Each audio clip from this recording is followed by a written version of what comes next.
Elon Musk just gave a pretty big update on the Tesla Cybertruck that gives us a lot of clues on where Tesla is with the ramp of its much anticipated truck. So without further ado, let's go ahead and get started. So here's the post from X. Here's Elon Musk. Just drove the production candidate Cybertruck at Tesla Giga Texas. Here's a picture. Here's Elon. I don't know if you can see his face right there. Looks like a happy guy. And below that picture, he said that I think this is our best product ever. But really the word here that I want us to focus on is the word production candidate. And the reason why that's a big deal is that it's a different kind of verbiage that Tesla and Elon Musk are using to describe where Cybertruck is in its ramp. And so the slightest change in verbiage really points directly to where they are in the process of building this truck. Now, production candidate is different from the usual verbiage that Tesla has used to describe where they are in producing this truck. This is a slide from Tesla's latest quarterly earnings report with a bunch of people and the Cybertruck right here. And this was described as the first RC unit. RC stands for release candidate. Now, what's important about that word release is that release candidates versus production candidates describe where they are in the process of building a car. And the key takeaway here is that release is before production. And production now basically means that Tesla has worked through all the kinks that are holding up the production process. And now they are in the super honing in phase of getting the panel super tight, the trims super tight inside, and ensuring that the process to build the car is as smooth and efficient as possible. Which basically means that if we look at it from a list perspective of where a car usually is, to build a car from design to deliveries, you start with design and prototype. And in the last few days, Tesla has been in the testing and validation and production phase of getting the Cybertruck out. Now it really seems like they've exited the testing and validation phase and they're now very much in the production phase. And the biggest things that's holding them up to go from production to deliveries are the EPA when it comes to the efficiency and range ratings, and the IIHS, which is for safety. And so I think this points to the fact that the delivery date and the pricing, the final pricing for the Tesla Cybertruck is super, super close, potentially days away.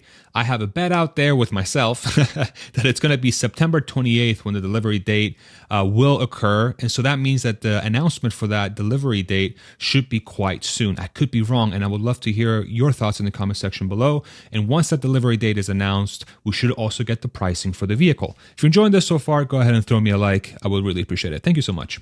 Now, in conjunction with that picture, there was also an email from Elon Musk. This is a leak that I saw on X a few hours ago. Now, it's tough to 100% confirm that this is 100% from Tesla, but me having worked there about 2 years ago, this very much reads like an Elon Musk email, super direct, very few wasted words, and very, very straight to the point. Let me go ahead and read you the email, which will give us an idea of where Cybertruck will be moving forward. Due to the nature of Cybertruck, which is made of bright metal with mostly straight edges, any dimensional variations show up like a sore thumb. All parts of this vehicle, whether internal or from suppliers, need to be designed and built to sub 10 micron accuracy. That means all part dimensions need to be to the third decimal place in millimeters, and tolerances need to be specified in single-digit microns. If Lego and soda cans, which are very low cost, can do this, so can we. Precision predicates perfectionism. Now, the timing of that email is very interesting because it coincides with the picture that was posted on X and him announcing that he just tested a production candidate. But I think there's a few things we can take away. One is that Tesla is truly, finally ready to get this thing going into customers' hands. But then the other takeaway from this email is that the ramp is likely going to be very, very measured. It's going to be a lot slower than probably a lot of people hope. And there's two main reasons why. One is because of what Elon said in that email, that there's going to have to be a lot of precision and they have to be super, super tight with tolerances to ensure that the car looks great from the outside and the inside. But then the secondary thing is that Tesla is not dependent on the success of the Cybertruck.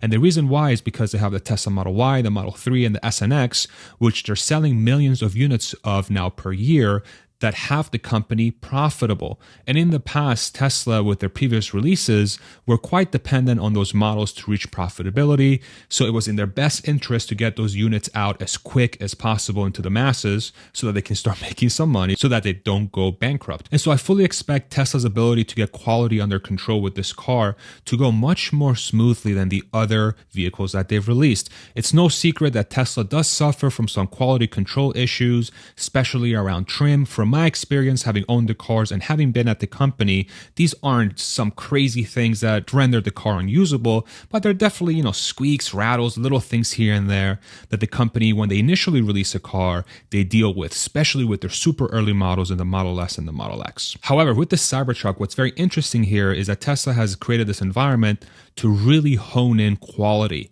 And I fully expect them, once the Cybertruck's released, for the earlier models to be a lot higher quality than the initial versions that they shipped out with their previous models. Now, this is just a guess, but I really do feel like that's going to be the case. In addition to them having a lot less parts, a lot less pieces in the truck because they're not using a paint shop and because they're using castings, which is going to remove a lot of the complexity that usually causes those quality control issues. Now, on the flip side, Tesla is battling with a 1.5 to 2 million reservation wait list. That is a gigantic. That's so big. That's so many reservations. And so the problem here that Tesla's going to have to battle through is how they're going to balance this sort of environment that they're in. They want to get the quality right. They want to make sure that they're ramping very, very smoothly, but they have a ton of customers waiting. Now, one thing that Tesla has going for it is that people have waited already 4 years almost.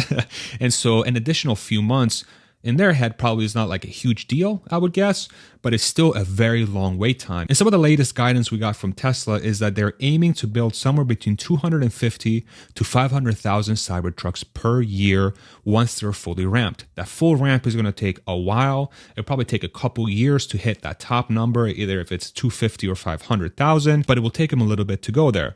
Now, of course, if you look at their wait list and look at their fulfillment rate that they're trying to hit, that's about 4 years to fulfill the backlog in the best case scenario if they're running at 500,000 units per year right away and their 2 million reservations hold. Now, it's very likely that a percentage of those 2 million reservations will drop off once pricing is announced if the pricing is higher than most people expect.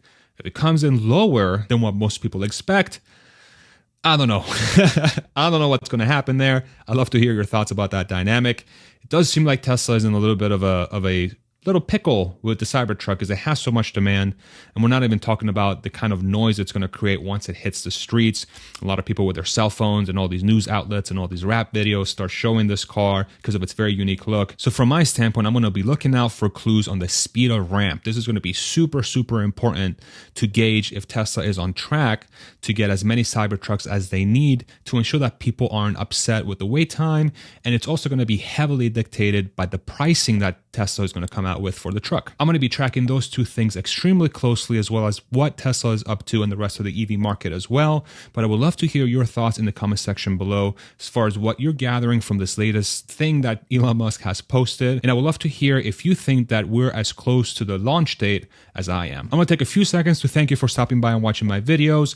About 69% of you are not subscribed. And as much as I want that number to stay there forever, I would appreciate it if you click subscribe to support the channel. Super easy. It will help my videos reach a wider audience. And if you'd like to go above and beyond, I have a link to my merch in the description below, as well as Athletic Greens, which is a supplement that I take every single day. You'll get free travel packs and vitamin D with your purchase. Thank you so much for watching. I hope this was informative and helpful. It's happening. I mean, we're almost there. It really feels like we're almost there.